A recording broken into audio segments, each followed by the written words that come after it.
ഒരു NGO-വിനെ സംബന്ധിച്ചിടത്തോളം സർക്കാർ അല്ലെങ്കിൽ ഒരു ഏജൻസി മുന്നോട്ട് വെക്കുന്ന ഒരു പ്രവർത്തന പരിപാടിയെ ക്രിട്ടിക്കലായിട്ട് പരിശോധിക്കാതെ നടപ്പാക്കിയാൽ മതി, ഇംപ്ലിമെൻ്റ് ചെയ്താൽ മതി.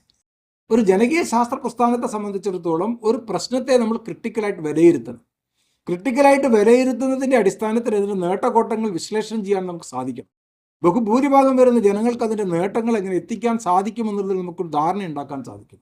അതിൻ്റെ കോട്ടങ്ങൾ എങ്ങനെ പരമാവധി കുറയ്ക്കാൻ കഴിയുമെന്നുള്ളത് സംബന്ധിച്ച് നമുക്ക് ആലോചിക്കാം. അതിൽ ഭൂരിഭാഗം ജനങ്ങൾക്ക് അനുകൂലമായ രീതിയിലേക്ക് നമ്മുടെ ചിന്തയിലൂടെ ആ ഒരു ആശയത്തെ വികസിപ്പിച്ചെടുത്തുകൊണ്ട് കേരള സമൂഹത്തിൽ പ്രചരിപ്പിക്കാനും അത് അംഗീകരിക്കത്തക്ക രീതിയിലുണ്ടാകുന്ന ഒരു രാഷ്ട്രീയ അംഗീകാരം കിട്ടത്തക്ക രീതിയിലുണ്ടാകുന്ന ഒരു സാമൂഹിക സമ്മർദ്ദം ശക്തിപ്പെടുത്തി എടുക്കാനും നമുക്ക് കഴിയണം. ആ ഒരു രീതിയിലാണ് അതാണ് നമ്മളും ഒരു ജനകീയ ശാസ്ത്ര പ്രസ്ഥാനവും ഒരു NGO-വും അല്ലെങ്കിൽ ഒരു സാധാരണ തരത്തിലുണ്ടാകുന്ന സന്നദ്ധ സംഘടനയും തമ്മിലുള്ള പ്രധാനപ്പെട്ട വ്യത്യാസം. മറ്റൊരു പ്രധാനപ്പെട്ട കാര്യം ഉയർന്നു വന്നത് പല ഗ്രൂപ്പുകളിൽ നിന്നും അനുകൂലമായും പ്രതികൂലമായും വന്നിട്ടുള്ള ഒരു കാര്യം ഈ റെപ്രസെൻറ്റേഷനുമായി ബന്ധപ്പെട്ടുകൊണ്ടുള്ള സംഗതികളാണ്. പ്രാതിനിധ്യം. അത് ഗണേശ മാഷ് വളരെ വിശദമായിട്ട് തന്നെ വളരെ കൃത്യമായിട്ട് തന്നെ നേരത്തെ ആ കാര്യങ്ങൾ പറയുകയാണ്. പരിശോധിച്ച് നോക്കിയാൽ നമ്മളിപ്പോൾ ഇടത്തരക്കാർക്ക് നമ്മൾ ഏത് രീതിയിലുണ്ടാകുന്ന വിശകലനം നൽകിയാലും നിർവചനം നൽകിയാലും വിദ്യാഭ്യാസപരമായിട്ട് പരിശോധിച്ചാലും അല്പസ്വല്പം സാമ്പത്തികമായിട്ട് പരിശോധിച്ചാലും നോക്കിയാലും പരിഷത്ത് ഒരു ഇടത്തര സംഘടനയാണ്, ഒരു ഇടത്തരക്കാരുടെ ബാഹുല്യമുള്ളൊരു സംഘടനയാണ്. പക്ഷേ ഈ ഇടത്തരക്കാരുടെ ജീവിതാവശ്യങ്ങൾ പരിഹരിക്കുന്നതിന് വേണ്ടി നിലകൊള്ളുന്ന ഒരു സംഘടനയല്ല പരിഷത്ത്.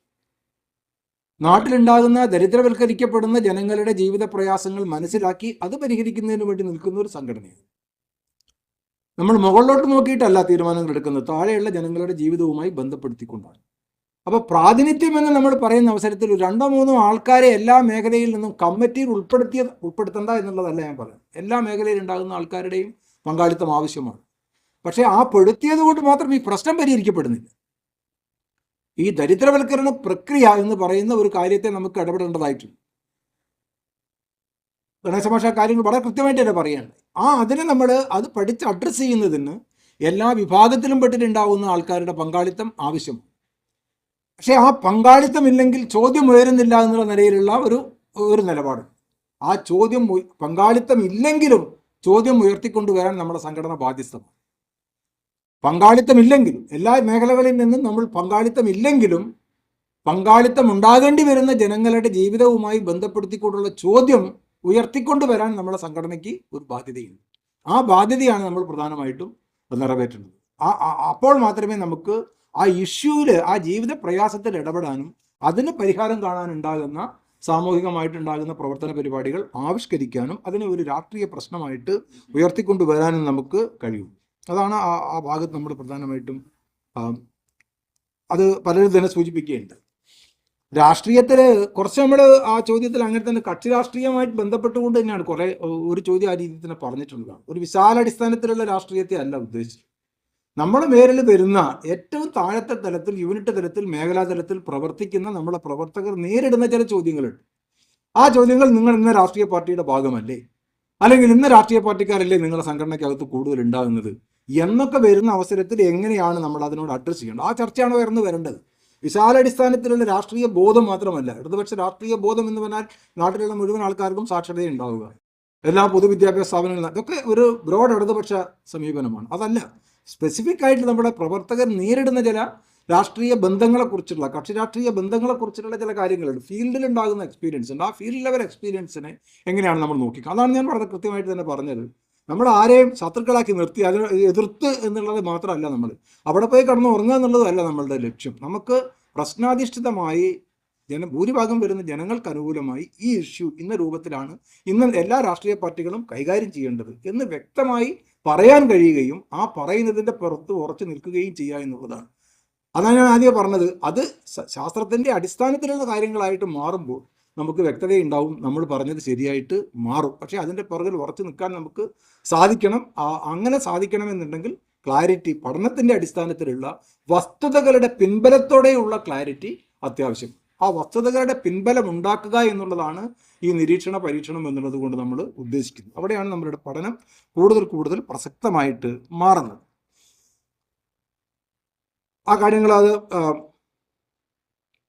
വീണ്ടും ഞാൻ പല സ്ഥലങ്ങളിൽ ഈ പ്രാതിനിധ്യത്തെ സംബന്ധിച്ചുണ്ടാകുന്ന കാര്യങ്ങൾ വന്നതുകൊണ്ടാണ് വിശ്വാസത്തിൻ്റെ ഭാഗത്ത് നമ്മൾ പറയാൻ ശ്രമിച്ചിട്ടുള്ളത്.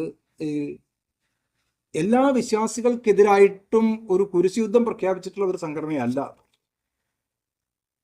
ശാസ്ത്രത്തിൻ്റെതായിട്ടുണ്ടാകുന്ന തെളിമയില്ലാത്തത് കൊണ്ട് ചില വിശ്വാസങ്ങൾ പുലർത്തി വരുന്ന ആൾക്കാരുണ്ടാവും. അവരാണ് പൊതുവിൽ വിശ്വാസികൾ. അത് ശാസ്ത്രത്തിൻ്റെതായിട്ടുള്ള ഒരു നിരീക്ഷണ പരീക്ഷണത്തിന്റെ അടിസ്ഥാനത്തിൽ ഒരു വ്യക്തത കൈവരുന്ന അവസരത്തിൽ അവർ അതിൽ നിന്ന് പിന്മാറും. ആ പിന്മാറ്റത്തിനുണ്ടാകുന്ന ശ്രമമാണ് നമ്മളിതുപോലുള്ള ഒരു സംഘടന ചെയ്യേണ്ടത്.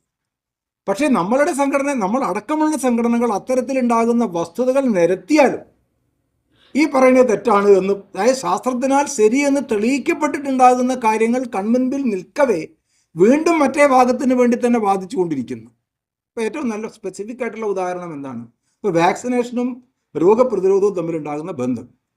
വാക്സിനേഷന് ഈ നമ്മളുടെ പകർച്ചവ്യാധി രോഗങ്ങളെ തടയാൻ കഴിയുന്നുണ്ട് എന്നുള്ളത് വസ്തുതാപരമായി സയൻസിന്റെ അടിസ്ഥാനത്തിൽ തെളിയിക്കപ്പെട്ടിട്ടുള്ളത്. പക്ഷെ ഒരു വിഭാഗം ഇപ്പോഴും ആ പ്രതിരോധ കുത്തിവയ്പ്പിനെ എതിർക്കുന്നു എന്ന് പറഞ്ഞാൽ അത് വളരെ കൃത്യമായിട്ടുള്ള അന്ധവിശ്വാസത്തിന്റെ പ്രചരണമാണ്. അവിടെയാണ് നമ്മൾ ഇടപെടേണ്ടുന്ന കാര്യങ്ങൾ. അതേ അവസരത്തിൽ നമുക്ക് വളരെ കൃത്യമായി അളന്ന് ഈ ഒരു ശാസ്ത്രാടിസ്ഥാനത്തിൽ തെളിയിക്കപ്പെട്ടിട്ടില്ലാത്ത ദൈവം ഉണ്ടോ ഇല്ലയോ എന്നുള്ളത് ചോദിച്ച് രാവിലെ മുതൽ വൈകുന്നേരം വരെ ചർച്ച ചെയ്ത് സമയം പോക്കുക എന്നുള്ളതല്ല നമ്മൾ ചെയ്യേണ്ടത് പ്രധാനപ്പെട്ട കാര്യം. തെളിയിക്കപ്പെട്ടിട്ടുണ്ടാകുന്ന കാര്യങ്ങളുണ്ട് കേരള സമൂഹം. ആ തെളിയിക്കപ്പെട്ടിട്ടുള്ള കാര്യങ്ങളെ വീണ്ടും തങ്ങളുടെ കച്ചവട താല്പര്യത്തിന് വേണ്ടി ഉപയോഗിക്കാൻ ശ്രമിക്കുമ്പോൾ അതിനെ നമ്മൾ പ്രതിരോധിക്കണം. അതാണ് അന്ധവിശ്വാസത്തിനെതിരായിട്ടുണ്ടാകുന്ന പ്രവർത്തനം. അല്ലാതെ നാട്ടിലുള്ള നിരപരാധികളായി ഒരു കാര്യങ്ങൾ മനസ്സിലാക്കാതെ ഉണ്ടാകുന്ന വിശ്വാസികൾക്കെതിരെ ഒരു കുരിശുയുദ്ധം പ്രഖ്യാപിക്കുന്ന രീതിയല്ല നമ്മളിതുപോലുള്ള ഒരു സംഘടന സ്വീകരിക്കേണ്ടത്. അതാണ് അവിടെ വിശ്വാസവുമായി ബന്ധപ്പെടുത്തി എടുത്തു പറയാനുണ്ടായിട്ടുണ്ടാകുന്ന കാരണം. യുവാക്കളുടെ പ്രാതിനിധ്യത്തെ സംബന്ധിച്ചോ വനിതകളുടെ ഇത്തരം കാര്യങ്ങളെല്ലാം എല്ലാ ഗ്രൂപ്പിൻ്റെയും ചർച്ചയായിട്ട് നമ്മുടെ സംഘടനയുടെ പൊതു പ്രശ്നമാണ്. പക്ഷെ നമ്മുടെ സംഘടന എവിടെയും ഈ ഒരു ഇന്നെന്ന പ്രാതിനിധ്യം ഉണ്ടാവാൻ പാടില്ല, ഇത് ഇത്രയേ വരാൻ പാടുള്ളൂ, മിനിമം ഇത്രയെങ്കിലും ഉണ്ടാകണം എന്നേ നമ്മൾ പറയുന്നുള്ളൂ. മാക്സിമം എത്രയിലേക്ക് പോകണമെന്ന് എവിടെയും പറയുന്നില്ല. മാക്സിമം ആകാം, എത്ര വേണമെങ്കിലും ആകാം.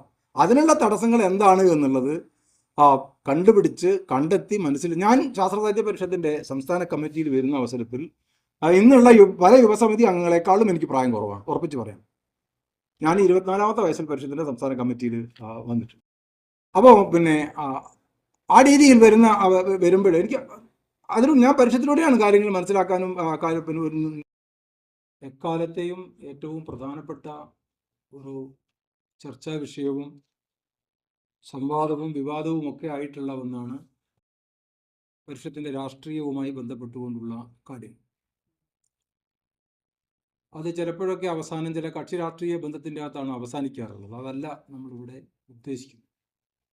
PKR ഇവിടെ ആമുഖമായി സൂചിപ്പിച്ചതുപോലെ വളരെ വിശാലമായ രീതിയിൽ ഒരു ജനകീയ ശാസ്ത്ര പ്രസ്ഥാനം പ്രവർത്തിക്കുന്ന അവസരത്തിൽ ഇന്ന് സ്വീകരിക്കേണ്ടുന്ന ജനങ്ങളുടെ ജീവിതവുമായി ബന്ധപ്പെട്ടുകൊണ്ടുള്ള നിലപാടുകളാണ്, ശാസ്ത്രം പ്രയോഗിക്കുന്ന അവസരത്തിൽ ഉണ്ടാകുന്ന നിലപാടുകളാണ് നമ്മുടെ രാഷ്ട്രീയമായി രൂപപ്പെട്ടു വരേണ്ടത്. അതിന് സഹായകമായിട്ടുള്ള ഒരു 30 പോയിന്റുകളാണ് നമ്മുടെ ചർച്ചയ്ക്ക് വേണ്ടിയിട്ട് ഇവിടെ തരാൻ പോകുന്നത്. അത് ഞാനിവിടെ പറയാൻ പോകുന്നില്ല, അത് നിങ്ങൾക്ക് അച്ചടിച്ച് തരും. നമ്മുടെ 6 ഗ്രൂപ്പുകളായിട്ട് പിരിയും. ആ പിരിയുന്ന അവസരത്തിൽ ഇവിടെ പറയുകയുണ്ടായി, അത് തീർത്തൊന്ന് വായിക്കണം. ആ 30 പോയിന്റും തീർത്ത് വായിക്കണം. 10-15 മിനിറ്റ് കൊണ്ട് വായിക്കാവുന്ന കാര്യവും. അതിൽ നിന്ന് ഒരു 6 പോയിന്റാണ് നമ്മൾ കൂടുതൽ ഡീറ്റെയിൽഡ് ആയിട്ടുള്ള ചർച്ചയിലേക്ക് പോകേണ്ടത്. അങ്ങനെ ഡീറ്റെയിൽഡ് ആയിട്ടുള്ള ചർച്ചയിലേക്ക് പോകേണ്ടുന്ന കാര്യങ്ങളെ സംബന്ധിച്ച് ഒരു 2-3 വാചകമാണ് ഞാൻ പറയാൻ ശ്രമിക്കുന്നത്. ഓരോന്നിനെ സംബന്ധിച്ച് വളരെ ചുരുങ്ങിയൊരു സമയം മാത്രമേ ഞാൻ എടുക്കുള്ളൂ. അപ്പം അതുകൊണ്ട് ഈ 6 പോയിന്റുകളെ സംബന്ധിച്ചുള്ള ചർച്ചകൾ നടക്കുമ്പോൾ ആ 30 എണ്ണം നമ്മളുടെ മനസ്സിൽ ഉണ്ടാവണം. അവയെ പരസ്പരം ബന്ധപ്പെടുത്തി കാണും. ഈ അവതരണം പരിഷത്തിന്റെ നിർവാഹക സമിതി കാലേക്കൂട്ടി തയ്യാറാക്കി ഉള്ള ഒരു രേഖയെ അടിസ്ഥാനപ്പെടുത്തിയിട്ടല്ല ഇവിടെ നടക്കാൻ പോകുന്ന ഒരവതരണവും അങ്ങനെയാണ്. പക്ഷേ നിർവാഹക സമിതിക്ക് പുറത്തുള്ള ഒരു രീതി എന്നുള്ള നിലയിലല്ല അത് അവതരിപ്പിക്കുന്ന ആൾക്കാരുടെ ഒരു 40-45-50 വർഷത്തെ അനുഭവത്തിൻ്റെ ഒക്കെ അടിസ്ഥാനത്തിൽ ഉണ്ടായിട്ടുള്ള ചില കാര്യങ്ങളും പരിഷത്തിൻ്റെ തന്നെതായിട്ടുണ്ടാകുന്ന രേഖകളും പുസ്തകങ്ങളും എല്ലാം നമ്മൾ ഇതിനകം പറഞ്ഞിട്ടുള്ള പല സ്ഥലത്തായി പറഞ്ഞിട്ടുണ്ടാകുന്ന കാര്യങ്ങളും ഇപ്പോൾ ആനുകാലികമായി അല്ലെങ്കിൽ ഇന്നത്തെ കാലത്ത് നമ്മൾ നേരിട്ട് കൊണ്ടിരിക്കുന്ന ചില പ്രശ്നങ്ങളെയും ബന്ധപ്പെടുത്തിക്കൊണ്ടുള്ള പോയിന്റുകളാണ് അവതരിപ്പിക്കുന്നത്. അത് ഫൈനലായിട്ട് ഫുൾ സ്റ്റോപ്പ് ഇട്ടിട്ടുള്ള വരികളല്ല, ഓപ്പൺ എൻഡഡ് ആയിട്ടുണ്ടാകുന്ന സ്റ്റേറ്റ്മെൻറ്റുകളാണ്. അപ്പം അതുകൊണ്ട് തന്നെ അതിനകത്തേക്ക് ചില കാര്യങ്ങൾ വിട്ടുപോയിട്ടുണ്ടാകാം. ആ വിട്ടുപോയിട്ടുള്ള കാലിക പ്രാധാന്യമുള്ള സംഗതികൾ അതിനകത്തേക്ക് ചേർക്കേണ്ടതായി, പറഞ്ഞിട്ടുള്ള കാര്യങ്ങളിൽ തന്നെ കൂടുതൽ ക്ലാരിറ്റി ഉണ്ടാവേണ്ടതായി, അതിനോടുകൂടി തന്നെ കൂടുതൽ കാര്യങ്ങൾ കൂട്ടിച്ചേർക്കേണ്ടതായിട്ട്. അതുകൊണ്ട് ഒരു വിശാലമായിട്ടുണ്ടാകുന്ന നിർവാഹക സമിതി എന്നുള്ള നിലയിലാണ് ഈ പ്രവർത്തക ക്യാമ്പിനെ, ഈ സംഘടനാ വിദ്യാഭ്യാസ ക്യാമ്പിനെ നമ്മൾ കാണുന്നത്. അതുകൊണ്ട് നിർവാഹക സമിതി തന്നിട്ടുള്ള ഒരു കാര്യത്തെ അടിച്ചേൽപ്പിച്ച് അംഗീകരിക്കുക എന്നുള്ള നിലയിലുള്ളതല്ല.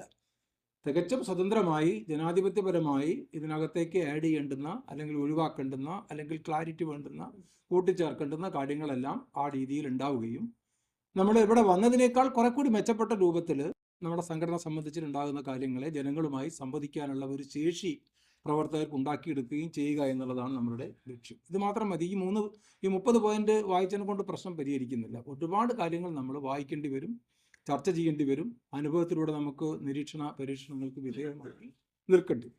അതാണ് എനിക്ക് ആമുഖമായിട്ട് സൂചിപ്പിക്കാനുള്ള കാര്യം. ഈ 6 പോയിന്റുകൾ ഏറ്റവും പ്രധാനപ്പെട്ടത് ഇന്നത്തെ നമ്മുടെ സംഘടന, അതിനെപ്പറ്റി നമുക്ക് കൃത്യത ഉണ്ടാവണം. ഇന്നത്തെ നമ്മുടെ സംഘടന ഇന്ത്യയെ അടിസ്ഥാനത്തെ KNG വളരെ കൃത്യമായിട്ടൊരു ലോക രാഷ്ട്രീയത്തെ സംബന്ധിച്ചു. ആ ലോക രാഷ്ട്രീയത്തിൻ്റെ അടിസ്ഥാനത്തിൽ ഇന്ത്യയിൽ രൂപപ്പെട്ടു വരുന്ന, അല്ലെങ്കിൽ ആ ലോക രാഷ്ട്രീയവും ഇന്ത്യൻ രാഷ്ട്രീയവും തമ്മിലുണ്ടാകുന്ന ബന്ധത്തെ സംബന്ധിച്ചു, അതുമായി ബന്ധപ്പെട്ടുകൊണ്ട് ഇന്ത്യയുടെ ഒരു ഭാഗമെന്നുള്ള നിലയിൽ കേരളത്തിൽ നടന്നുകൊണ്ടിരിക്കുന്ന കാര്യങ്ങളെക്കുറിച്ചെല്ലാം തന്നെ വിശദീകരിക്കുകയുണ്ടായി. നമുക്ക് നല്ല ഒരു ക്ലാരിറ്റി ഉണ്ടാക്കിയെടുക്കാൻ പറ്റാവുന്ന രീതിയിലുള്ള അവതരണമാണ് KNG നടത്തിയത്. നമ്മൾ അതിൽ നിന്ന് നമ്മൾ ഒരുപാട് കാര്യങ്ങൾ ഉണ്ടാക്കിയെടുക്കേണ്ടതായിട്ടുണ്ട്. KNG പറഞ്ഞിട്ടുള്ള പല കാര്യങ്ങളും എക്സ്പ്ലിസിറ്റ് സ്റ്റേറ്റ്മെൻറ്റുകളല്ല, അതിനകത്ത് ഇൻബിൽഡ് ആയിട്ടുള്ള ഒരുപാട് കാര്യങ്ങൾ ഉണ്ട്. നമ്മളും അത് കൂടുതൽ ചർച്ച ചെയ്ത് നമ്മുടെ പ്രവർത്തനങ്ങളുമായി ബന്ധപ്പെടുത്തേണ്ടതായിട്ടുണ്ട്. അപ്പോഴാണ് ആ ക്ലാസ് കുറച്ചുകൂടി പൂർണ്ണമാകുന്നത്. നമ്മൾ ഇന്ന് വളരെ റെലവൻ്റ് ആയിട്ടുള്ള ഒരു സംഘടനയാണ്, അല്ലെങ്കിൽ നമ്മളിവിടെ ഇങ്ങനെ വരേണ്ട കാര്യങ്ങളില്ല. നമ്മൾ ഈ പ്രവർത്തനങ്ങൾ നമുക്ക് വേറെ പ്രത്യേകിച്ച് താല്പര്യമൊന്നും ഉണ്ടായിട്ടില്ല. അപ്പോൾ നമ്മൾ മുന്നോട്ട് വെക്കാൻ ശ്രമിക്കുന്ന കാര്യങ്ങൾ കേരളത്തിന് ആവശ്യമുള്ളതാണ്. കേരളത്തിൽ അത് റിസപ്റ്റീവാണ്. കേരളത്തിലെ ജനങ്ങൾ അത് അംഗീകരിക്കുന്നുണ്ട്. ആ അംഗീകാരത്തിനനുസരിച്ച്, അല്ലെങ്കിൽ ആ ആവശ്യത്തിനനുസരിച്ച് ഉയരാൻ നമുക്ക് കഴിയുന്നുണ്ടോ? അങ്ങനെ ഉയരണമെന്നുണ്ടെങ്കിൽ നമ്മുടെ സംഘടന ഏതൊക്കെ തരത്തിലുള്ള പ്രവർത്തനങ്ങളാണ്, അല്ലെങ്കിൽ ഇന്നത്തെ രീതിയിൽ നിന്ന് എങ്ങനെയൊക്കെയാണ് നമ്മളെ പ്രവർത്തനങ്ങളെ മാറി ചിന്തിക്കേണ്ടുന്നത്, എങ്ങനെയൊക്കെയാണ് നമ്മളെ പ്രവർത്തനങ്ങളെ ആവിഷ്കരിക്കേണ്ടുന്നത്, ജനങ്ങളുമായിട്ട് എങ്ങനെയാണ് നമ്മളുടെ ബന്ധങ്ങൾ ശക്തിപ്പെടുത്തേണ്ടുന്നത്, ഈ പ്രവർത്തന പരിപാടികൾ എങ്ങനെ കൂടുതൽ ജനങ്ങളിലേക്ക് എത്തിക്കാൻ സാധിക്കും. അപ്പോൾ നേരത്തെ പറഞ്ഞിട്ടുള്ള ഒരുപാട് കാര്യങ്ങളുണ്ട്. നമ്മുടെ നിർവാഹക സമിതിയുടെ റെപ്രസെൻറ്റേഷൻ എങ്ങനെയാണ്, അരുക് അല്ലെങ്കിൽ മാർജിനലൈസ് ചെയ്യപ്പെടുന്ന വലിയൊരു ജനവിഭാഗത്തിൻ്റെ അടുത്തേക്ക് നമുക്ക് എത്താൻ സാധിക്കുന്നുണ്ടോ, എത്താൻ വേണ്ടിയിട്ട് നമ്മുടെ കമ്മിറ്റിയിൽ അവരുടെ പ്രാതിനിധ്യം കൂട്ടുകയാണോ വേണ്ടത്, അതല്ല അവർ നേരിടുന്ന പ്രശ്നങ്ങളെ കൂടി സാംശീകരിച്ചുകൊണ്ട് അത് എല്ലാവരും ഉൾക്കൊള്ളുന്ന രീതിയിലുണ്ടാകുന്ന ഒരു പ്രവർത്തന പരിപാടി ആവിഷ്കരിക്കുകയാണോ വേണ്ടത്, ആ ഇഷ്യൂസ് എന്തൊക്കെയാണ്, എങ്ങനെയാണ് ആ ഇഷ്യൂസ് നമ്മൾ കൈകാര്യം ചെയ്യേണ്ടത്, എങ്ങനെയാണ് അത് ആൾക്കാരിലേക്ക് എത്തിക്കേണ്ടുന്നത്, എല്ലാവരെയും ശാസ്ത്രത്തിൻ്റെ ആയുധം അണിയിക്കുക എന്ന് പറയുമ്പോൾ നാം എന്താണ് അതിന് സ്വീകരിക്കേണ്ടി വരുന്ന മാർഗം, ആ ഒരു രീതിയിലേക്ക് ആ ചർച്ച തേരേണ്ടതാണ്. അങ്ങനെ നമ്മൾ പ്രവർത്തിക്കുന്ന ഇന്നത്തെ ഇന്ത്യയുടെ അവസ്ഥ എന്താണ്, അതാണ് നമ്മൾ രണ്ടാമത്തെ പോയിന്റായിട്ട് അതിൽ ചർച്ച ചെയ്യാൻ ഉദ്ദേശിക്കുന്നത്. നമ്മുടെ സംഘടന കൂടുതൽ റെലവൻ്റ് ആണ്. നമ്മുടെ സംഘടന കൂടുതൽ ആൾക്കാരിലേക്ക് ഇറങ്ങി ചെല്ലേണ്ടതായിട്ടുണ്ട്. കൂടുതൽ പ്രവർത്തന പരിപാടികൾ ഏറ്റെടുത്ത് നടപ്പാക്കേണ്ടതായിട്ടുണ്ട്. ഒരു ജനകീയ ശാസ്ത്ര പ്രസ്ഥാനം എന്നുള്ള നിലയിൽ നമ്മൾ കാരണം കൂടുതൽ റെലവൻ്റ് ആവുക. അങ്ങനെ നമ്മൾ റെലവൻ്റ് ആവുന്നുണ്ടെങ്കിലും ഇന്നത്തെ ഇന്ത്യയുടെ രാഷ്ട്രീയ സാഹചര്യം എന്താണ്? നമ്മളിതുപോലുള്ള ഒരു സംഘടനയ്ക്ക് പ്രവർത്തിക്കാൻ കഴിയണമെന്നുണ്ടെങ്കിൽ നമ്മൾ പ്രവർത്തിക്കുന്ന ആ ഭൂമിക, ആ പ്രതലം ഒരു ജനാധിപത്യ മതേതര ഫെഡറൽ വ്യവസ്ഥ പാലിക്കപ്പെടുന്ന ഒന്നായിരിക്കും. മറ്റൊരർത്ഥത്തിൽ പറഞ്ഞാൽ ഇന്ത്യൻ ഭരണഘടനാ മൂല്യങ്ങൾക്കകത്ത് നിന്നുകൊണ്ട് ആ ഭരണഘടനാ മൂല്യങ്ങളുമായി സമരസപ്പെട്ടുകൊണ്ട് മാത്രമേ നമ്മളിതുപോലുള്ള ഒരു സംഘടനയ്ക്ക് പ്രവർത്തിക്കാൻ കഴിയൂ. നിർഭാഗ്യവശാൽ ആ ഭരണഘടനാ മൂല്യങ്ങൾ, കോൺസ്റ്റിറ്റ്യൂഷണൽ വാല്യൂസ്, വേറെ അർത്ഥത്തിൽ നമ്മൾ പറഞ്ഞാൽ കോൺസ്റ്റിറ്റ്യൂഷണൽ മൊറാലിറ്റീസ്, ആ ഫ്രെയിംവർക്കിനകത്ത് ആ ഫ്രെയിംവർക്കിന് തന്നെ ഉലച്ച് സംഭവിച്ചുകൊണ്ടിരിക്കുന്ന ഒരു സാഹചര്യമാണ് എന്നുള്ളത്. അതിനെപ്പറ്റി അതിൻ്റെ അന്താരാഷ്ട്ര ബന്ധങ്ങളെ സംബന്ധിച്ച് ഇന്ത്യക്കകത്ത് തന്നെ ഉണ്ടായിക്കൊണ്ടിരിക്കുന്ന മാറ്റങ്ങളൊക്കെ മാഷ് നേരത്തെ സൂചിപ്പിക്കേണ്ടത്. അങ്ങനെ വരുന്ന ഒരു സാഹചര്യത്തിൽ കോൺസ്റ്റിറ്റ്യൂഷണൽ വാല്യൂസിലേക്ക്, കോൺസ്റ്റിറ്റ്യൂഷണൽ മൊറാലിറ്റീസിലേക്ക്, നമ്മളുടേതായിട്ടുള്ള ഒരു ഫ്രെയിംവർക്കിനകത്തേക്ക്, നമുക്ക് പ്രവർത്തിക്കാനുള്ള ഒരു ഭൂമികയ്ക്കകത്തേക്ക് നമ്മുടെ പ്രവർത്തനങ്ങളെ കൊണ്ടുവരാൻ കഴിയണമെന്നുണ്ടെങ്കിൽ, അല്ലെങ്കിൽ സമൂഹത്തെ ആ രൂപത്തിലുള്ള ഒരു മാറ്റത്തിലേക്ക് വരുത്താൻ കഴിയണമെന്നുണ്ടെങ്കിൽ അത് ശാസ്ത്ര സാഹിത്യ പരിഷത്തിനെ കൊണ്ട് മാത്രം ചെയ്യാവുന്ന കാര്യമല്ല. ഇന്നത്തെ ഒരു സാഹചര്യം. അതിന് അതാത് മേഖലകളിലെല്ലാം നടക്കുന്ന പ്രവർത്തനങ്ങളെ നമ്മൾ പരസ്പരം ബന്ധപ്പെടുത്തി കാണേണ്ടതായിട്ടുണ്ട്. അതുകൊണ്ട് തന്നെ ട്രേഡ് യൂണിയൻ പ്രസ്ഥാനങ്ങൾക്ക്, കർഷക പ്രസ്ഥാനങ്ങൾക്ക്, മഹിളാ പ്രസ്ഥാനങ്ങൾക്ക്, വിദ്യാർത്ഥികൾക്ക്, യുവജനങ്ങൾക്ക്, കർഷകർക്ക്, ഇവരെല്ലാം ഇന്ന് ഈ ജീവിത പ്രയാസങ്ങൾ നേരിട്ടുകൊണ്ടിരിക്കുന്നുണ്ട്.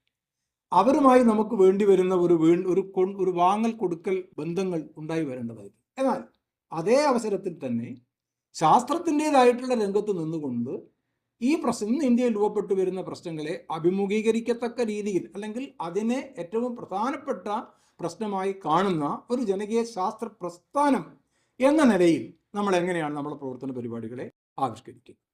ഓരോ പ്രസ്ഥാനത്തിനും അതിൻ്റെതായിട്ടുള്ള പ്രസക്തിയും പ്രാധാന്യവും ഉണ്ട്. ആ ബന്ധം നമ്മൾ കാണണം. ഓരോ പ്രസ്ഥാനത്തിൻ്റെ പ്രവർത്തനത്തെയും നമ്മൾ ഈ ഒരു ലക്ഷ്യത്തിന് വേണ്ടി, കോൺസ്റ്റിറ്റ്യൂഷണൽ മൊറാലിറ്റി സംരക്ഷിക്കുന്നതിന് വേണ്ടി, കോൺസ്റ്റിറ്റ്യൂഷണൽ മൂല്യങ്ങൾക്ക് വേണ്ടി നിലകൊള്ളുന്ന എല്ലാ പ്രസ്ഥാനങ്ങൾക്കും അതിൻ്റെതായിട്ടുള്ള പ്രാധാന്യവും പ്രസക്തിയും ഉണ്ട്. അവയുമായി നമുക്ക് ബന്ധപ്പെട്ട് പ്രവർത്തിക്കേണ്ടതായിട്ടുണ്ട്. ഒന്നിനെയും നമ്മൾ കുറച്ച് കാണേണ്ടതായിട്ടില്ല. എന്നാൽ നമുക്ക് നമ്മുടേതായിട്ടുള്ള വളരെ റെലവൻ്റ് ആയിട്ടുള്ള ഒരു ഇടം ഉണ്ട്. ആ ഇടത്തിൽ ഈ ബന്ധത്തോടുകൂടി ഈ പ്രശ്നങ്ങളെ അഭിമുഖീകരിക്കത്തക്ക രീതിയിൽ എങ്ങനെയാണ് നമ്മൾ ഉയർന്ന് പ്രവർത്തിക്കേണ്ടത്? അതാണ് രണ്ടാമത്തെ പ്രധാനപ്പെട്ട പ്രശ്നമായിട്ട് ചർച്ചയ്ക്ക് വേണ്ടി മുന്നോട്ട് വെക്കുന്നത്. അവിടെ ഇന്നത്തെ ഇന്ത്യ ലോകത്തിൽ തന്നെ നമ്മുടേതുപോലുള്ള ദുർഗതിയുള്ള ഒരു രാജ്യം ഉണ്ടാകും. എല്ലാ ലോകരാജ്യങ്ങളും അതിൻ്റെ സ്വാതന്ത്ര്യ ദിനം ഏറ്റവും ആഘോഷത്തോടു കൂടി കൊണ്ടാടുന്നു. ഈ അടുത്ത കാലത്തായിട്ട് സ്വാതന്ത്ര്യം കൊണ്ടാടുന്നവർ ഒരു ഭാഗവും വിഭജനം കൊണ്ടാടുന്നവർ വേറൊരു ഭാഗമായിട്ട് മാറിയിട്ടുള്ള ഒരു രാജ്യം കൂടിയായിട്ട് നമ്മുടെ രാജ്യം മാറുകയാണ്. ആ ഒരു അവസ്ഥയിലേക്ക് വന്നുകൊണ്ടിരിക്കുന്ന ഒരു സാഹചര്യം ഞാൻ സൂചിപ്പിക്കുക. അപ്പോൾ ഒന്ന്, നമ്മുടെ സംഘടനയുടെ പ്രസക്തി. രണ്ട്, നമ്മൾ പ്രവർത്തിക്കുന്ന രാജ്യത്തിൻ്റെ പ്രസക്തി. മൂന്ന്, നമ്മുടെ സംഘടനയ്ക്ക് അകത്തേക്ക് തന്നെ വരുമ്പോൾ നമ്മുടെ മുദ്രാവാക്യം ശാസ്ത്രം സാമൂഹ്യ വിപ്ലവത്തിന് എന്നുള്ളത്. സമാനമായി ചിന്തിക്കുന്ന ജനകീയ ശാസ്ത്ര പ്രസ്ഥാനങ്ങൾ പോലും സാമൂഹ്യ വിപ്ലവം ശാസ്ത്രത്തിന് എന്നുള്ളതല്ലേ ശരി എന്ന് ചോദിക്കുന്നവരുണ്ട്. Social revolution for science, science for social revolution എന്നതിനെ കുറച്ചുകൂടി അങ്ങനെയല്ലേ കുറച്ചുകൂടി ശരി എന്നുള്ളതാണ്. പക്ഷെ നമ്മൾ പ്രവർത്തിച്ച് വന്നിട്ടുള്ളത് ഈ ഒരു രീതിയിലാണ്. സയൻസ് ഫോർ സോഷ്യൽ റവല്യൂഷൻ എന്നുള്ള നമ്മളുടെ മുദ്രാവാക്യത്തോടു കൂടി ജനിച്ച ഒരു സംഘടനയല്ല പരിഷത്ത്. അത് നമ്മൾ പ്രത്യേകം കാണേണ്ടതാണ്.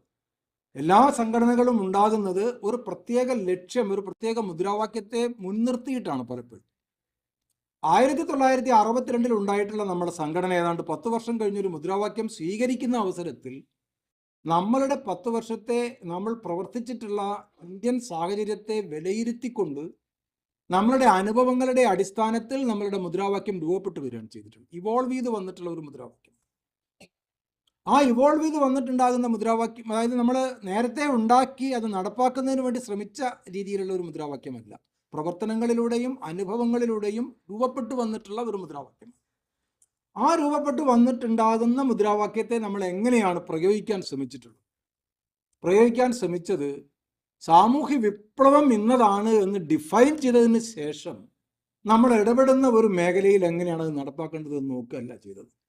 ഇപ്പോൾ നമ്മൾ ഇടപെടുന്ന മേഖല വിദ്യാഭ്യാസം, ആരോഗ്യം, പരിസരം, ലിംഗനീതി, ഇങ്ങനെ ഉണ്ടാകുന്ന മേഖലകളിൽ വരുന്ന പ്രശ്നങ്ങളെ സാമൂഹ്യ വിപ്ലവം അങ്ങനെ അത് ആദ്യം ചിട്ടപ്പെടുത്തി വെച്ചിട്ട് ഇവിടെ എന്തൊക്കെ ചെയ്യണമെന്ന് തീർച്ചപ്പെടുത്തുകയല്ല നമ്മൾ ചെയ്തിട്ട്. നമ്മുടെ പ്രവർത്തനങ്ങൾ നോക്കിയാൽ അത് മനസ്സിലാക്കാൻ പറ്റും. നമ്മുടെ പ്രവർത്തനങ്ങളുടെ സ്വഭാവം എന്താണ്? ജനജീവിതവുമായി ബന്ധപ്പെട്ടുകൊണ്ടുണ്ടാകുന്ന മേഖലകളിൽ ഓരോ ഘട്ടത്തിലും ഉണ്ടാകുന്ന പ്രശ്നങ്ങളെ അഭിമുഖീകരിക്കുകയും ആ സാമൂഹികമായിട്ടുള്ള പ്രശ്നങ്ങൾക്ക് ശാസ്ത്രീയമായിട്ടുള്ള പരിഹാരം കാണാനാണ് നമ്മൾ ശ്രമിച്ചിട്ടുള്ളത്. അതാണ് നമ്മൾ ഓരോ പ്രവർത്തനം നോക്കെടുത്തു. ആരോഗ്യത്തിൻ്റെ പ്രവർത്തനത്തിലായാലും ഒരു പ്രശ്നം സമൂഹത്തിൽ ഉണ്ടായി വരികയാണ്. ആ പ്രശ്നത്തെ നമ്മൾ ഏറ്റെടുക്കുന്നു, അതിനെപ്പറ്റി അതിൻ്റെ ഡീറ്റെയിൽസിലേക്ക് നമ്മൾ പോകുന്നു, അതുമായി ബന്ധപ്പെട്ടുകൊണ്ടുള്ള നിരീക്ഷണ പരീക്ഷണങ്ങളിൽ നമ്മൾ ഇടപെടുന്നു, നമ്മളൊരു ബദലായിട്ടുള്ള സമീപനം മുന്നോട്ട് വെക്കുന്നു. ആ ബദൽ സമീപനത്തെ കേരള സമൂഹത്തെ കൊണ്ട് അംഗീകരിപ്പിക്കുന്നതിന് വേണ്ടിയിട്ടുള്ള വിവിധങ്ങളായിട്ടുള്ള പ്രചരണ ഉപാധികൾ, നമ്മളുടെ ബോധവൽക്കരണ പ്രവർത്തനം നടക്കുന്നു. അവിടെ ബോധവൽക്കരണം എന്ന് പറയുന്നത് തന്നെ ഒരു രാഷ്ട്രീയ പ്രവർത്തനമായിട്ട് മാറും. നമ്മൾ കേവലം ഒരു പ്രചരണ ഉപാധിയല്ല. നമ്മൾ ഈ ഇത്രയും പ്രക്രിയകളിലൂടെ രൂപപ്പെട്ടു വരുന്ന ഒരാശയത്തെ കേരള സമൂഹത്തിൻ്റെതായിട്ടുള്ള ഒരു സമ്മർദ്ദമാക്കി മാറ്റുന്നതിന് വേണ്ടി നാം ചെയ്തുകൊണ്ടിരിക്കുന്ന ഒരു രാഷ്ട്രീയ പ്രവർത്തനമാണ് ബോധവൽക്കരണം. അതിൽ നമ്മൾ പുസ്തകങ്ങളെ ഉപയോഗിക്കുന്നു, അതിൽ നമ്മൾ ലഘുലേഖകളെ ഉപയോഗിക്കുന്നു, നമ്മുടെ കലാപരിപാടികളെ ഉപയോഗിക്കുന്നു, നമ്മുടെ പ്രസംഗങ്ങളെ ഉപയോഗിക്കുന്നു, നമ്മുടെ ക്ലാസ്സുകളെ ഉപയോഗിക്കുന്നു, കുട്ടികൾക്ക് വേണ്ടി നമ്മൾ ഇറക്കുന്ന നമ്മളെ മാസികകളെ ഉപയോഗിക്കുന്നു. അപ്പോൾ അതിനൊക്കെ തന്നെ അതിൻ്റേതായിട്ടുള്ള ഒരു രാഷ്ട്രീയ പ്രാധാന്യമുണ്ട്. നമ്മൾ ചെയ്യുന്ന പ്രവർത്തനങ്ങൾ, നമ്മളൊരു യുറേക്ക ഇറക്കുന്നതിന് ആ രംഗത്തുണ്ടാകുന്ന ഒരു ഇഷ്യൂവിനെ ശാസ്ത്രീയമായിട്ട് നമ്മൾ അഭിമുഖീകരിക്കുന്നതിനുള്ള ഒരു ചെറിയ ഒരളവ് അതിനകത്ത്, അതൊരു രാഷ്ട്രീയ പ്രവർത്തനമാണ്. നമ്മളുടെ യുറേക്ക പ്രസിദ്ധീകരിക്കുക എന്ന് പറയുന്നത്, ഒരു പുസ്തകം പ്രസിദ്ധീകരിക്കുക എന്ന് പറയുന്നത് ആ രീതിയിലുള്ള ഒരു രാഷ്ട്രീയ പ്രവർത്തനമാണ്, ഒരു ആശയത്തിൻ്റെ പ്രചരണമാണ്, ഒരു ബോധവൽക്കരണത്തിൻ്റെ ഭാഗമാണ്. ആ രീതിയിൽ, ആ വലുപ്പത്തിൽ ആ പ്രശ്നത്തെ നമുക്ക് കാണാൻ കഴിയേണ്ടതായിട്ടുണ്ട്. അപ്പം അതുകൊണ്ട് തന്നെ നമ്മൾ നമ്മുടെ മുദ്രാവാക്യത്തെ കേരളത്തിലെ ഒരു മുദ്രാവാക്യം വിളിക്കുന്നതിന് വേണ്ടിയല്ല, കേരളത്തിലെ ജനങ്ങൾ അഭിമുഖീകരിക്കുന്ന ഒരു പ്രശ്നം പരിഹരിക്കുന്നതിന് വേണ്ടിയാണ് ആ രീതിയിലുള്ള ഒരു ഇടപെടലാണ് നമ്മൾ നടത്തിക്കൊണ്ടിരിക്കുന്നത്. അതൊന്ന് വിശദമായ രീതിയിലേക്ക് ഉണ്ടാകുന്ന ചർച്ചയ്ക്ക് വിധേയമാക്കുന്നതിന് വേണ്ടിയിട്ടുള്ള കുറച്ച് കാര്യങ്ങൾ അതിൽ നൽകിയിട്ടുണ്ട്. പിന്നെ നമ്മൾക്കെതിരെ വരുന്ന, അല്ലെങ്കിൽ നമ്മൾ ഏറ്റവും കൂടുതൽ ചർച്ച ചെയ്യേണ്ടുന്ന ഒരു കാര്യം, എന്തിനാണ് ശാസ്ത്ര പ്രചരണം ഒരു പ്രധാനപ്പെട്ട മേഖലയായി കണക്കാക്കുന്ന ഒരു സംഘടന, ഒരു ജനകീയ ശാസ്ത്ര പ്രസ്ഥാനം, എന്തിനാണ് വികസന പ്രവർത്തനങ്ങളുമായി ബന്ധപ്പെട്ടുകൊണ്ടുള്ള കാര്യങ്ങളിൽ ഇടപെടുന്നത്? അതാണ് നമ്മുടെ രാഷ്ട്രീയത്തെ നിർണ്ണയിക്കുന്ന ഒരു പ്രധാന ഇഷ്യൂ. അത് നമ്മൾ ഈ ഒരു ഇഷ്യൂ ഇവിടെ മാത്രം അവസാനിക്കില്ല, വരാനിരിക്കുന്ന ക്ലാസ്സുകളിലും ഇത് ചർച്ചയായിട്ട് വരും. കാരണം നമ്മളൊരു മേജർ ഏരിയ അതാണ്. നമ്മളൊരു ശാസ്ത്ര പ്രചരണം നടത്തുന്ന സംഘടനയാണ്. എന്തിനാണ് നമ്മളോട് പലരും ചോദിച്ചിട്ടുണ്ട്, നിങ്ങൾ ശാസ്ത്ര പ്രചരണം നടത്തിയാൽ മതിയല്ലോ, ആ ശാസ്ത്ര പ്രചരണം നടത്തുന്നത് നിങ്ങൾ എന്തിനാണ് ഞങ്ങളുടെ രാഷ്ട്രീയക്കാരുടെ വികസന രംഗത്ത് ഇടപെട്ട് വർത്തമാനം പറയേണ്ട കാര്യം? അത് ഞങ്ങൾ ട്രേഡ് യൂണിയൻകാരോ അതുപോലുള്ള ആൾക്കാരോ തീരുമാനിക്കേണ്ടതല്ലേ? അവിടെയാണ് എന്തുകൊണ്ട് നമ്മൾ വികസനത്തിൽ ഇടപെടും.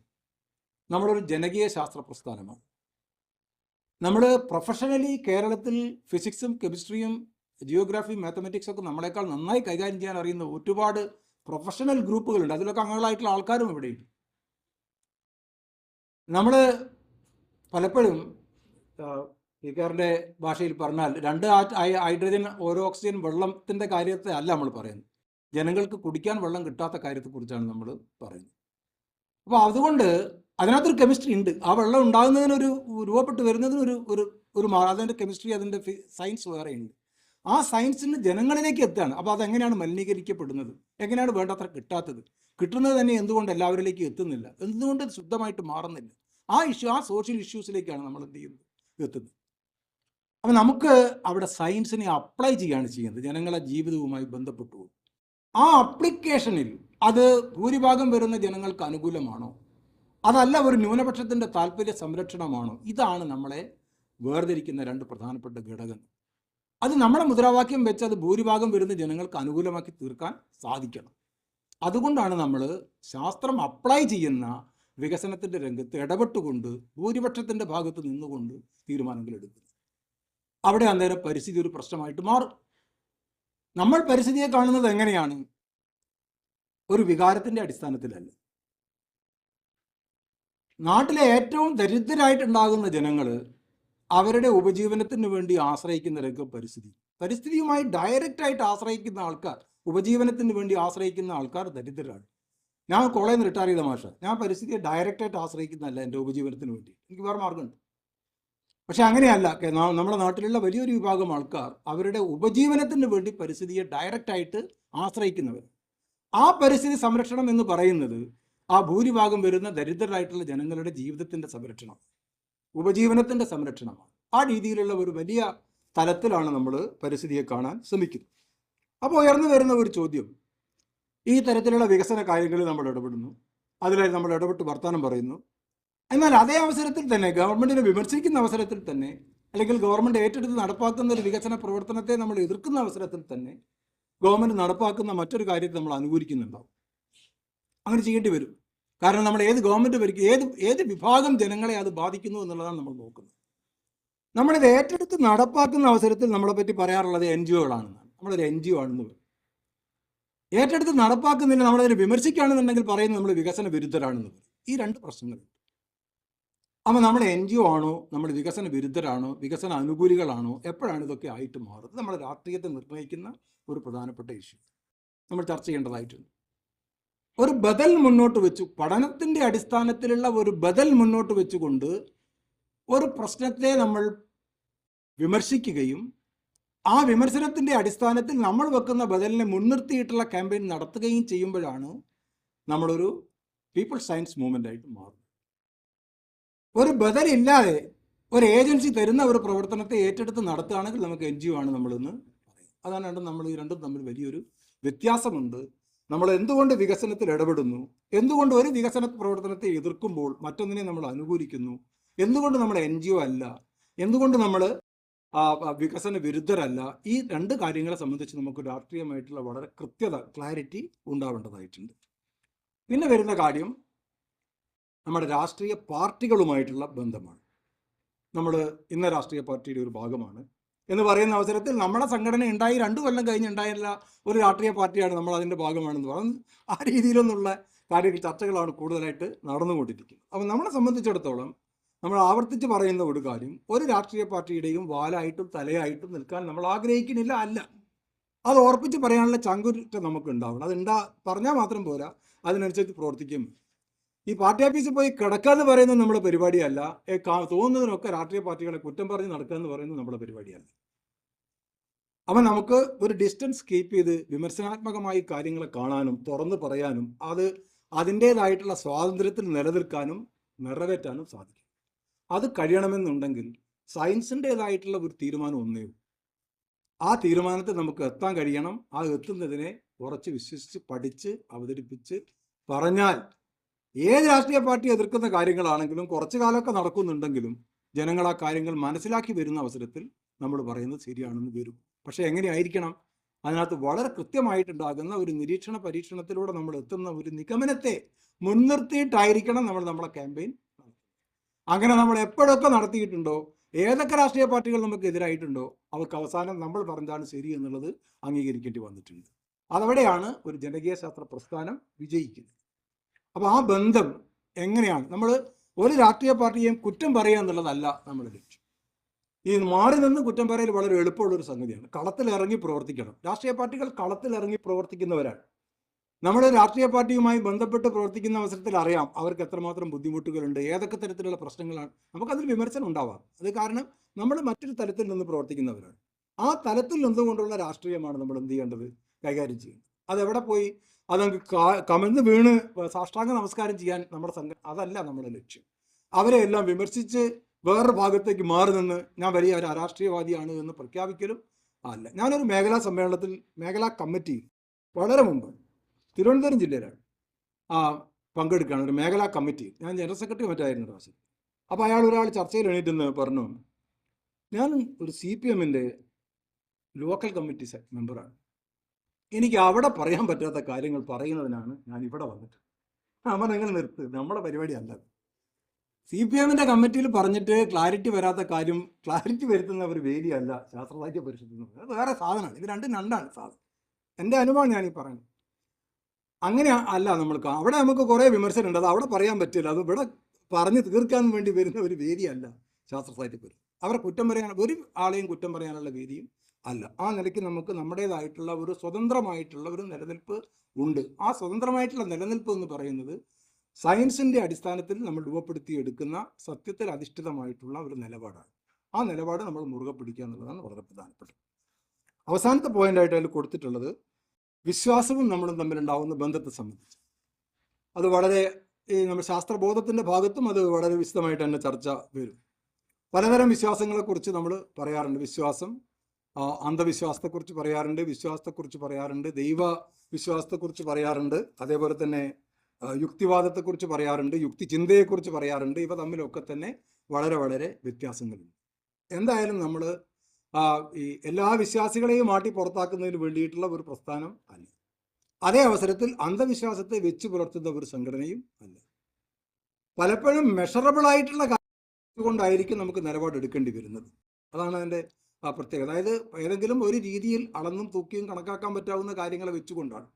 അതിൽ പെടുന്നതാണോ ദൈവവിശ്വാസം എന്നുള്ള കാര്യങ്ങളൊക്കെ നമ്മൾ പരിശോധിക്കേണ്ടതാണ്. അതിൽ പെടാത്ത കാര്യങ്ങളുടെ മുകളിൽ വെറുതെ സമയം ഇങ്ങനെ ചിലവാക്കിയിട്ട് നമ്മളുള്ള സമയമൊന്നും പോക്കേണ്ട കാര്യമില്ല. അപ്പം നമുക്ക് ഒരു ശാസ്ത്രീയമായിട്ടുള്ള അടിത്തറയുടെ അടിസ്ഥാനത്തിൽ വിശ്വാസം എന്ത്, അന്ധവിശ്വാസം എന്ത്, യുക്തിചിന്ത എന്ത്, യുക്തിവാദം എന്ത്, അതുപോലുള്ള കാര്യങ്ങൾ സംബന്ധിച്ചിട്ടുണ്ടാകുന്ന ഒരു ക്ലാരിറ്റി വളരെ വളരെ പ്രധാനപ്പെട്ടതാണ്. അതും നമ്മുടെ രാഷ്ട്രീയത്തിൻ്റെ ഭാഗമായിട്ട് വരണം. ഇത്രയും കാര്യങ്ങളിലാണ് ഊന്നി നിന്ന് ചർച്ച ചെയ്യേണ്ടുന്നത്. ആ ചർച്ചകൾക്ക് സഹായകമാണ് ഈ 30 പോയിന്റുകൾ ബ്രോഡായിട്ട് കൊടുത്തിട്ടുള്ളത്. അതിൻ്റെ മറ്റേ ഓർബിറ്റിലുള്ളതാണ് നമ്മൾ നേരത്തെ ഇറക്കിയിട്ടുള്ള പല ലഘുലേഖകളും വായിക്കാൻ തന്നിട്ടുണ്ടാകുന്ന കാര്യങ്ങളും. അതിൻ്റെയും മേലെയുള്ളതാണ് നമ്മുടെ ഇത്രയും കാലത്തെ പരിഷത്തിൻ്റെ അനുഭവം. ആ ഒരു അടിസ്ഥാനത്തിൽ ഈ ചർച്ച മുന്നോട്ട് കൊണ്ടുപോകണമെന്ന് അഭ്യർത്ഥിക്കുന്നു.